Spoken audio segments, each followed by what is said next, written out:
Hello, hello, hello! Nandito na naman tayo for today's video. Papunta tayo sa Tinago Falls na. Sumasakay na kami ng minibus pero doon kami sumasakay sa may Robinson Mall. Ang pamasahe galing kami sa Robinson Mall papunta sa highway ng Buruan na papasok sa Tinago Falls ay 23 pesos at highway naman papuntang Tinago Falls ay 40 pesos kada isa katao kung sasakay ka ng habal-habal. At nandito na tayo sa entrance nila at marami silang tinda dito na mga souvenirs, may mga keychain, may mga magnet wrap, iba't ibang klaseng magnet wrap ang makikita mo dito. At ang kanilang entrance ay 35 pesos kada isa katao at may mga t-shirt din silang tinitinda dito. At yan, bumili ako ng isang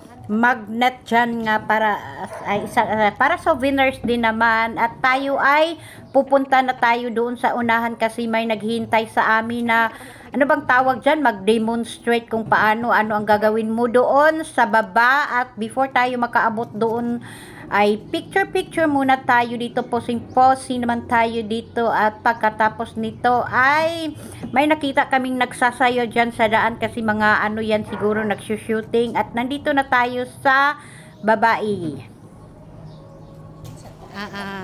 Paliw po sa tang resibo.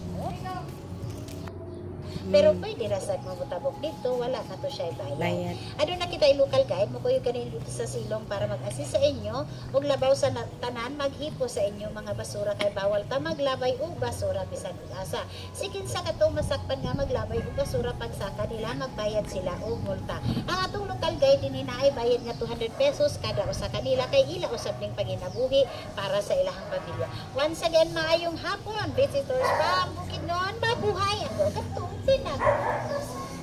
after ni ate magsalita at dito na tayo. Dito na ang I survived the 355 step at may makikita kayo dito na gipaasa, giuyab, gifriendson at ito magsugod na taog baklay sa 355 step papunta sa baba. At yan ang aking kasama. I-fast forward ko na lang kasi ang haba-haba pa itong pababa na ito. At yan ang kanilang hagdanan. Napakaganda ng hagdanan nila. Dati hindi naman ganito. Nakapunta na kasi ako dito, pangalawang beses ko na ito, pero ito maganda na ang daanan nila. Dati hindi pa ito ganito ang daanan na yan. Maririnig mo na talaga ang tubig, ang agos ng falls sa baba. At yan, before tayo makaabot sa baba ay mag picture muna tayo para may mga souvenirs naman tayo. At ang dito pag mababa ka may dalawang wetting shed ka na makikita kasi kung gikapoy na baka og baklay mohunong nasad ka dan hinahinay. Pero pagbaba naman hindi naman masyadong hindi siya kapoy magkanaog, pero pagsakat dito na maghangos-hangos kag pagsakat. At marami na din kaming nakasalubong na tapos na silang maligo doon sa baba.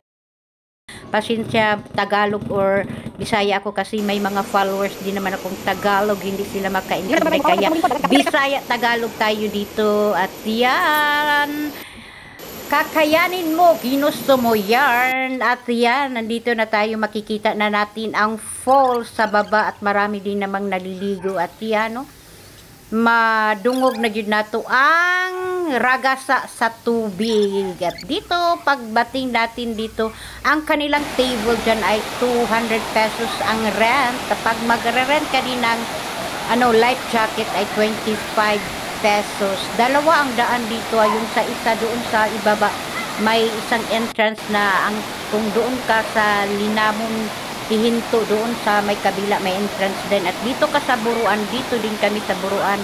Yan ang sa Linamon na entrance kung gusto mo dyan. Yun lang. Thank you so much for watching. Para for more. Bye bye. At nagkamali ako sa Boroon pala, hindi Buruan.